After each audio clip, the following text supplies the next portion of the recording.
Bhestan police સ્ટેશનમાં નોંધાયેલ બાળ કિશોરીની છેડતી અંગેના ગુનાના આરોપીને ગણતરીના કલાકોમાં પકડી પાડતી ભેસ્તાન પોલીસ।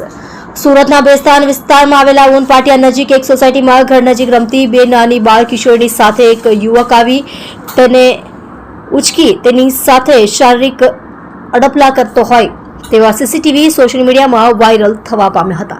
જોકે ઘટનાને ગંભીરતાથી જોતા ભેસ્તાન પોલીસ દ્વારા આરોપીને ગણતરીના કલાકોમાં પકડી પાડી તેની વિરુદ્ધ કાયદેસરની કાર્યવાહી સાથે ગુનો દાખલ કરી વધુ તપાસ શરૂ કરી છે। સુરતના ભેસ્તાન વિસ્તારમાં આવેલા ઊન પાટિયા નજીક અલીફનગર ખાતે પરિવાર સાથે રહેતી બે બાળ કિશોરી તારીખ 2/1/2025ના રોજ બે નાની બાળકીઓ પોતાના ઘર આગળ રમતી હોય ત્યારે એક અજાણ્યા ઈસમે બાળકીને પોતાના ખોળામાં ઉચકી તેની સાથે શારીરિક અડપલા કરી છેડતી કરેલ હોય એવા સીસીટીવી સોશિયલ મીડિયામાં વાયરલ થવા પામ્યા હતા। જોકે આ ઘટનાને ગંભીરતાથી જોતા ભેસ્તાન પોલીસ સ્ટેશનના પીઆઈ વિરલ પટેલ દ્વારા તાત્કાલિક આરોપીને શોધી કાઢવા માટે અલગ અલગ ટીમો બનાવી આરોપીની શોધખોળ શરૂ કરી હતી।